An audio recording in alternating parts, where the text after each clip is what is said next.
Chinese मांझे से सिर्फ इंसान ही नहीं बल्कि पक्षियों के लिए भी बड़ी आफत आ जाती है। आंकड़े बताते हैं कि इन दिनों चाइनीज मांझे से घायल होने वाले पक्षियों की संख्या में काफी इजाफा हुआ है। ऐसे पक्षियों के उपचार के लिए अलग अलग तरह की व्यवस्थाएं चलाई जा रही हैं।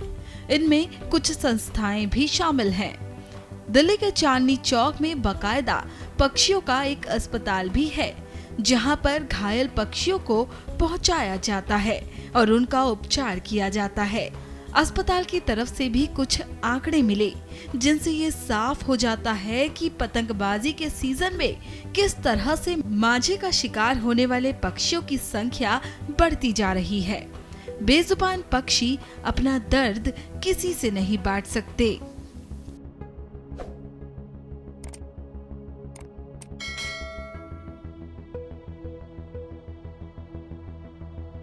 15 से 20 पंछी अब हमारे पास हो गए हैं और ये अभी इंक्रीज़ होंगे।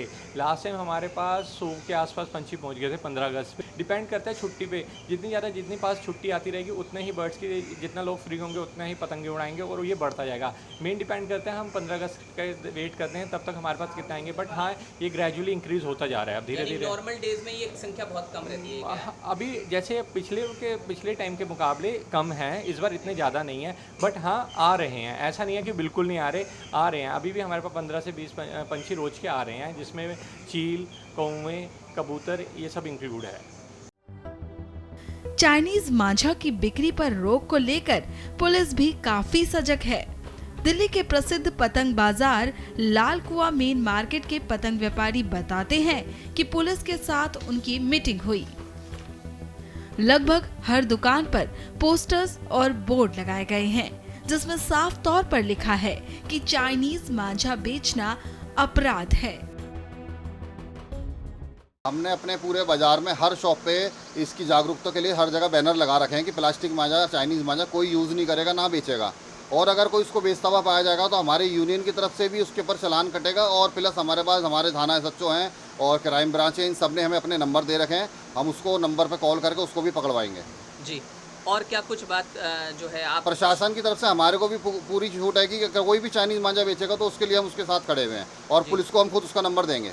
बकायदा आपने कुछ सर्टिफिकेट ले रखा है, एक अलग तरह का मांझा है? वो हमारे पास बरेली का जो कॉटन का धागा होता है, पतंग की डोर होती है, वो उड़ाने के लिए परफेक्ट है। 100% कॉटन है और उससे किसी को भी किसी प्रकार का कोई नुकसान नहीं होता जी। क्या सजेस्ट करना चाहेंगे आप बाकी बाजार को भी, देश में भी, क्योंकि आपको लोग सुनेंगे, तो क्या आप कहना चाहेंगे? सबको हम यही कहना चाहेंगे कि बी इंडियन बाई इंडियन, अपना स्वदेशी जो अपना बरेली का कॉटन का धागा, पतंग की डोर होती है, उसको इस्तेमाल करें। अपना आज़ादी का त्यौहार 15 अगस्त का पतंगों के साथ बनाएं, लेकिन बरेली के धागे के साथ बनाएं, ना कि प्लास्टिक के साथ, जिससे पर्यावरण को भी नुकसान होता है, हम लोगों को भी, और हमारे कारोबार को सबसे ज़्यादा नुकसान होता है। प्लास्टिक के मांझे की वजह से हमारा कारोबार पिछले 4-5 साल में 30 से 40% रह गया है। ऐसा है, चाइनीज़ मांझा पर्यावरण के लिए नुकसानदेह है और इससे आदमी को खतरा है। इसी मारे हम ये मांझा बेचना नहीं चाहते, कोई भी एसोसिएशन ने मना कर रखा है जी। ऊपर से कॉटन का धागा बरेली का इस्तेमाल कीजिए जी, वो सबसे बड़ा, वो हानिकारक नहीं है। तो क्या पूरी एसोसिएशन ने मिलकर ये कोई बैठक की थी, निर्णय लिया गया होगा? निर्णय लिया गया था कि इसमें चाइनीज़ मांझा कोई भी दुकानदार नहीं बेचे। हम देख रहे हैं कुछ बोर्ड पोस्टर भी लगाए गए हैं, क्या लिखा है उन पर? उन पोस्टर पर लिखा है पुलिस के द्वारा दिया हुआ, उसमें लिखा हुआ है सर जी। और क्या कुछ कहना चाहेंगे चाइनीज़ मांझे को? हो सकता है कुछ लोग आते हों, कहते हो भाई चाइनीज़ मांझा दे दीजिए। नहीं जी, हम चाइनीज़ मांझा बेचते ही नहीं, कॉटन धागा इस्तेमाल करिए, हम उनसे ये कहते हैं। पक्षियों के लिए कुछ संस्थाएं भी काम कर रही हैं। उन्हीं में से एक संस्था घायल होने वाले पक्षियों के लिए एम्बुलेंस सेवा की व्यवस्था दे रही है। पक्षियों के लिए बाकायदा इस खास एम्बुलेंस को तैयार किया गया है। ये एक बाइक एम्बुलेंस है।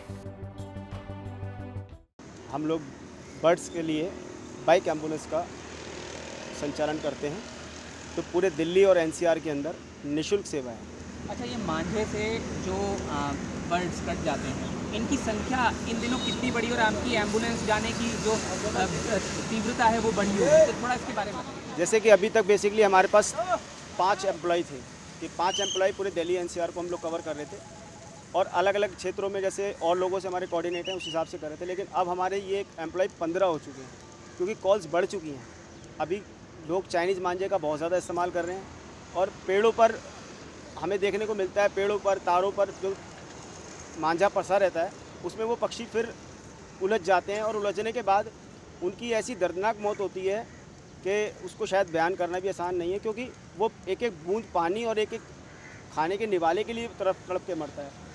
तो ये कंडीशंस हमारे सामने आती हैं। कैसे आपको सूचना मिलती है, फिर आप पहुंचते हैं? हमने पूरे दिल्ली एनसीआर में व्हाट्सएप के माध्यम से सब जगह नंबर दे रखे हैं, सोशल मीडिया जितने प्लेटफॉर्म है सबके तरीके से हमने लोगों के पास मैसेज जा चुके हैं। पोस्टर्स हमने अलग अलग जगहों पर लगा रखे हैं और जैसे कि आप बाइक एम्बुलेंस देख रहे हैं, हमने इसको इतना अट्रैक्टिव बनाया है कि लोग इसकी तरफ अपने आप आ जाते हैं। तो जब ये रोड पे चलती है, इसमें फ़ोन नंबर्स और इसके अंदर हमने स्कैनर सब लगा रखा है, जिससे कि लोग और अच्छे से जानकारी ले पाएँ। कुल मिलाकर कहा जा सकता है कि किस तरह से चीन का मांझा इंसानों के साथ साथ पक्षियों के लिए भी आफत बन रहा है।